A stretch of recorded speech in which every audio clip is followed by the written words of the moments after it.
Friends, நம்ம இன்னைக்கு இந்த வீடியோவில் எந்த விஷயத்தை பற்றி பேச போகிறோம், யாரை பற்றி பேச போகிறோம் அப்படின்னு சொல்லி கேட்டோம் அப்படின்னா, ஜப்பான் இருக்கு இல்லையா. ஸோ மக்கள் தொகையில் வந்துட்டு பார்த்தோம் அப்படின்னா அதிக அளவிலான எண்ணிக்கையை வச்சிருக்கக்கூடிய நாடுகளில் ஜப்பானும் ஒன்று அப்படின்னு சொல்லலாம். ஸோ அப்படி இருக்கக்கூடிய ஜப்பானில் வந்துட்டு பார்த்தோம் அப்படின்னா ஜப்பானுடைய முதல் பெண் பிரதமர் ஆகியிருக்காங்க சனே தகைச்சி அப்படின்னு வந்துட்டு தான் சொல்லணும். ஸோ இது வரைக்குமே வந்துட்டு பார்த்தோம் அப்படின்னா ஜப்பான் இருக்கு இல்லையா, ஜப்பான் வந்துட்டு ஒரு பெண்ணால் ஆளப்பட்டது கிடையாது அப்படின்னு சொல்லலாம்.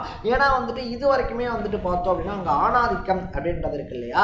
ஸோ இங்கே வந்துட்டு எப்படி ஆண்கள் தான் வேலைக்கு போகணும், ஆண்கள் தான் அரசியல் ஆதிக்கம் அப்படின்றது பண்ணணும் அப்படின்ற மாதிரியான பழமைவாதம்லாம் இருந்துச்சோ, அதே மாதிரி தான் வந்துட்டு பார்த்தோம் அப்படின்னா ஜப்பான்லேயும் அந்த பழமைவாதம் கொடிகட்டி பறந்துச்சு அப்படின்னே சொல்லலாம். அதை எல்லாத்தையும் தாண்டி பிரேக் பண்ணி பார்த்தோம் அப்படின்னா சனே தகைச்சி இருக்காங்க இல்லையா, அவங்க வந்துட்டு ஜப்பானினுடைய பிரதமர் ஆயிருக்காங்க அப்படின்னு தான் சொல்லணும். ஆனால் சனே தகைச்சி வந்துட்டு பிரதமரானதை அந்த நாட்டில் இருக்கக்கூடிய பெண்களாக இருந்தாலும் சரி, இல்லை பெண்ணுரிமையை வந்துட்டு ஆதரிக்கிறவங்க இருக்காங்க இல்லையா, அவங்களா இருந்தாலும் சரி பெரிய அளவில் கொண்டாடலை அப்படின்னு தான் சொன்னோம். என்னடா இது வரைக்கும் வந்துட்டு பார்த்தோம் அப்படின்னா பெண் பிரதமர்களே இல்லாத ஒரு நாட்டிலேருந்து முதல் முறையாக வந்துட்டு ஒரு பெண் பிரதமர் ஆகுறாங்க. பட் அதை வந்துட்டு பார்த்தோம் அப்படின்னா அந்த நாட்டில் இருக்கக்கூடிய உமன்ஸும் பெண் உரிமை இருக்கு இல்லையா, அதை வந்துட்டு பாதுகாக்கிறவங்களும் பெரிய அளவில் ஏன் பாராட்டல, பெரிய அளவில் ஏன் அதை அக்செப்ட் பண்ணிக்கல அப்படின்ற கொஸ்டின் எழுது இல்லையா. ஸோ அதுக்கான விடையையும் அதை தாண்டி வந்துட்டு யார் இந்த சனே தகைச்சி, அவங்க வந்துட்டு பிரதமர் அப்படின்ற பதவிக்கு எப்படி வந்தாங்க அப்படின்ற மாதிரி பல விஷயங்களை தான் இந்த வீடியோ நம்ம பேச போகிறோம். அதுக்கு முன்னாடி நம்ம சேனலுக்கு நீங்கள் புதுசாக வந்திருந்தீங்க அப்படின்னா இதே மாதிரி அப்பப்போ அப்டேட்டாக போயிட்டு இருக்கக்கூடிய விஷயங்கள், அது கரண்ட் அஃபேர்ஸாக இருந்தாலும் சரி, பாலிடிக்ஸாக இருந்தாலும் சரி, ஸ்போர்ட்ஸாக இருந்தாலும் சரி, அப்பப்போ அப்டேட்டாக போயிட்டு இருக்க விஷயங்கள் இருக்கு இல்லையா, அதை நீங்கள் தொடர்ந்து தெரிஞ்சுக்கணும் அப்படின்னு ஆசைப்பட்டீங்கன்னா மறக்காமல் சேனலை ஃபாலோ சப்ஸ்கிரைப் பண்ணிக்கோங்க. ஸோ ஃபர்ஸ்ட் ஆஃப் ஆல் வந்துட்டு பார்த்தோம் அப்படின்னா சனே தகைச்சி இருக்காங்க இல்லையா, அவங்க யார் அப்படின்னு சொல்லி பார்த்தோம்னா பேசிக்காகவே வந்துட்டு பார்த்தோம் அப்படின்னா அவங்க ஒரு மியூசிக் ட்ரூப் இருக்கும் இல்லையா. ஸோ மியூசிக் குரூப்பில் வந்துட்டு பார்த்தோம் அப்படின்னா ட்ரம்மராக தன்னுடைய ஜேர்னியை ஸ்டார்ட் பண்ணவங்க. அது மட்டும் இல்லாமல் பைக் ரேஸ்லையும் எக்கச்சக்கமான இன்ட்ரெஸ்ட் அப்படின்றது இருக்குது. ஜப்பானை பொறுத்த வரைக்குமே பார்த்தோம் அப்படின்னா அந்த நாட்டிலே ரொம்ப பெரிய கட்சியாக இருக்கக்கூடிய லிபரல் டெமோக்ராட்டிக் கட்சி அப்படின்னு சொல்லக்கூடிய எல்டிபி இருக்கு இல்லையா. ஸோ அந்த கட்சி தான் வந்துட்டு பார்த்தோம் அப்படின்னா பல ஆண்டுகளாக ஆட்சியில் இருக்குது அப்படின்னே சொல்லலாம்.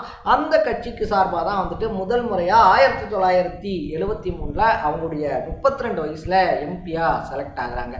அதை தொடர்ந்து வந்துட்டு பார்த்தோம் அப்படின்னா பொருளாதாரம், பாலின சமத்துவம், அந்த மாதிரி பல முக்கியமான துறைகள் அவங்களுக்கு கொடுக்கப்படுது. அதுலேயும் வந்துட்டு பார்த்தோம் அப்படின்னா அமைச்சராக திறம்பட செயல்படுறாங்க அப்படின்னே சொல்லலாம். ஸோ இவ்வளோ எக்ஸ்பீரியன்ஸ் ஆல்ரெடி வந்துட்டு பார்த்தோம் அப்படின்னா முக்கியமான துறைகளுடைய அமைச்சர், அதை தாண்டி வந்துட்டு பார்த்தோம் அப்படின்னா பல வருஷங்களாக எம்பி, இப்படி இருக்கக்கூடிய ஒருத்தர் வந்துட்டு பிரதமர் ஆகிறத ஏன் அந்த நாட்டு பெண்கள் ரசிக்கலை அப்படின்னு சொல்லி கேட்டோம்னா, சனே தகைச்சி இருக்காங்க இல்லையா, அவங்க என்னதான் பெண்ணாக இருந்தாலும் அவங்களுடைய அரசியல் சித்தாந்தம், அவங்களுடைய அரசியல் கொள்கை அப்படின்றது ரொம்ப பழமைத்துவம் வாய்ந்தது அப்படின்னு தான் சொல்லணும். ஸோ அவங்க வந்துட்டு இப்போ பிரதமர் ஆயிருக்காங்க அப்படின்னாலும் சனே தகைச்சியினுடைய கோட்பாடிப்படி, கொள்கைப்படி வந்துட்டு பார்த்தோம் அப்படின்னா பெண்களுக்கு அரசியலில் சம உரிமை அப்படின்றது தேவையில்லாத ஒன்றா தான் அவங்களுடைய பார்வையில் இருக்கு அப்படின்னே சொல்லலாம். அப்புறம் எப்படி சனே தகைச்சி வந்துட்டு பிரதமர் ஆனாங்க அப்படின்னு சொல்லி கேட்டோம்னா, அது எல்பியோட கூட்டணி கட்சி ஒன்று வந்துட்டு பார்த்தோம் அப்படின்னா டிமாண்ட் பண்ணதுனாலையும், அதை தாண்டி வந்துட்டு பார்த்தோம் அப்படின்னா ஆட்சியை தக்க வச்சுக்கணும் அப்படின்ற ஒரு சுச்சுவேஷன்னாலையும் தான் சனே தகைச்சி இப்போ பிரதமர் ஆயிருக்காங்க அப்படின்னு தான் சொல்லணும். இதை தாண்டி வந்துட்டு பார்த்தோம் அப்படின்னா நிறைய இடங்களில் வந்துட்டு பெண்களுக்கான உரிமைகள் அப்படின்னு சொல்லி வரும்போது அதை எல்லாத்தையுமே வந்துட்டு பார்த்தோம் அப்படின்னா ஒரு முட்டுக்கட்டை போட்டு இது வந்துட்டு இதெல்லாம் வந்துட்டு நடக்க வந்துருச்சு, இதெல்லாம் வந்துட்டு பார்த்தோம் அப்படின்னா ஆக்டிவ் ஆயிடுச்சு, இந்த மாதிரியான திட்டங்கள்லாம் அமலுக்கு வந்துருச்சு அப்படின்னா அது குடும்பத்துக்கு நல்லதில்லை அப்படின்ற காரணத்தை சொல்லி தொடர்ந்து பல நல்ல திட்டங்களை வரவிடாமல் பண்ணதும் சனே தகைச்சி தான் அப்படின்னு சொல்லப்படுது. குறிப்பாக வந்துட்டு பார்த்தோம் அப்படின்னா அவங்க திருமணமானதுக்கு அப்புறமா பெண்களுடைய ஃபேமிலி பெயர் இருக்கு இல்லையா, அதை நீக்க தேவையில்லை அப்படின்ற சட்டத்துக்கு எதிராக இருந்தாங்க அப்படின்னே சொல்லலாம்.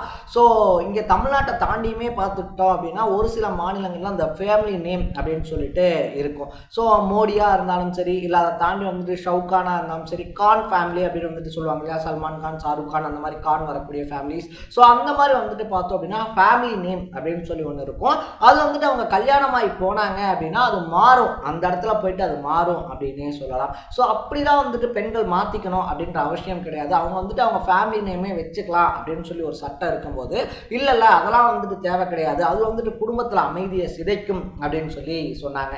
அது மட்டும் இல்லாமல் அரச குடும்பத்தை சார்ந்த பெண்கள் இருக்காங்க இல்லையா, அவங்கள வந்து வந்துட்டு பார்த்தோம் அப்படின்னா வாரிசாக்கிக்கிறதுக்கான உரிமை அப்படின்றது அரசு குடும்பத்துக்கு கொடுக்கணும் அப்படின்னு சொல்லிட்டு ஒரு விவாதம் வந்தப்பையும் இல்லை, அதெல்லாம் வந்துட்டு தேவை கிடையாது, பெண்கள் வந்துட்டு அதிக அளவில் வேலைக்கு போகணும் அப்படின்ற அவசியம்லாம் கிடையாது, அவங்க வந்துட்டு அமைதியாக வீட்டையும் நாட்டையும் பார்த்துக்கிட்டாங்கன்னா போதும். நாட்டையும் பார்த்துக்கிறது மீன்ஸ் வந்துட்டு ஒரு கேர்ல பார்ப்பாங்க இல்லையா, பெண் அப்படின்றவங்க வந்துட்டு பார்த்தோன்னா ஒரு நல்ல மனைவியாகவும் நல்ல அம்மாவாகவும் இருந்தாவே போதும், அவங்க ஆட்சி அதிகாரத்துலலாம் பங்கு வரணும் அப்படின்னு சொல்லி எந்த அவசியமும் கிடையாது அப்படின்னு சொல்லி அந்த திட்டத்துக்கு முட்டுக்கட்ட போட்டது.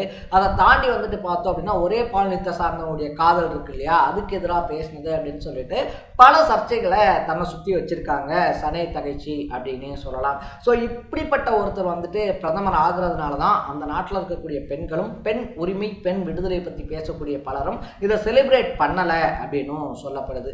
இன்னும் ஒரு பக்கத்தில் வந்துட்டு பார்த்தோம் அப்படின்னா கண்ட்ரிஸ் எங்கேயோ போய்கிட்டு இருக்கு, ஜப்பான் பல பல புது புது விஷயங்களை இன்னோவேட்டிவாக பண்ணிக்கிட்டு இருக்காங்க அப்படின்னு சொல்லி வெளியிலேருந்து பார்க்குறதுக்கு தெரிஞ்சாலும் கூட ஜப்பானினுடைய அரசியல் அப்படின்றது ஆணாதிக்கமிக்க ஒரு அரசியலாக தான் இருக்குது அப்படின்னே சொல்லலாம். ஏன்னா ரொம்பவே பவர்ஃபுல்லான கீழ் சபை இருக்கு இல்லையா, அங்கே வெறும் 15% பெண்கள் தான் இருக்காங்க. யாரெல்லாம் வந்துட்டு பெண்களுக்கும் சமமான இடஒதுக்கீடு அப்படின்றது வேணும், பெண்களுக்கெல்லாம் சமமான உரிமை வேணும் அப்படின்னு சொல்லி குரல் எழுப்புறாங்களோ அவங்கெல்லாம் அந்த அரசியல் காலத்தில் வந்து காணாமல் போயிருக்காங்க அப்படின்னு சொல்கிறாங்க. ஸோ என்னதான் வந்துட்டு சனை தகைச்சி ஒரு பெண்ணாக பிரதமராக பதவி எடுத்துக்கிட்டாலும் கூட அவங்க ஆண் வர்க்கம் இருக்கு இல்லையா, ஆண்களுக்கு என்ன ஃபேவராக செய்ய முடியுமோ, ஆண் சொசைட்டிக்கு ஆண் வர்க்கத்துக்கு வந்துட்டு என்னென்ன மாதிரியான விஷயங்கள் செய்ய முடியுமோ அதுல தான் வந்துட்டு அவங்க கான்ட்ரிபியூட் பண்ணுவாங்களே தவிர பெண்களுக்குன்னு சொல்லிட்டு அவங்க பண்ணுவாங்களான்னு சொல்லி கேட்டா அதுக்கான வாய்ப்பு இல்லை அப்படின்னு தான் சொல்றாங்க. அதனாலதான் வந்துட்டு பார்த்தோம் அப்படின்னா சனை தகைச்சி பிரதமர் ஆகிறது ரொம்ப பெரிய ஒரு நெகட்டிவான விஷயமாகவும் பார்க்கப்படுது. அட் த சேம் டைம்ல வந்துட்டு பார்த்தோம் அப்படின்னா லிபரல் டெமோக்ராட்டிக் கட்சி இருக்கு இல்லையா, ஸோ லிபரல் டெமோக்ராட்டிக் கட்சியை பொறுத்த வரைக்குமே உண்மையா வளர்ச்சா அவங்க பிரதமர் பதவி வரைக்கும் வரலாம் அப்படின்றதுக்கு சனை தகைச்சியும் ஒரு ஆகச்சிறந்த ரோல் மாடல் எக்ஸாம்பிள் அப்படின்னு சொல்லிட்டு அவங்க ப்ரொமோட் பண்ணவும் ஆரம்பிச்சிருக்காங்க.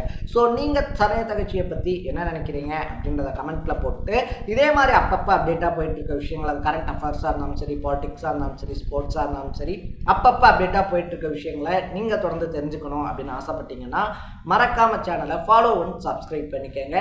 நாளைக்கு இதே மாதிரி இன்னொரு இன்ட்ரெஸ்டிங்கான வீடியோட சந்திக்கலாம். தட பை பை.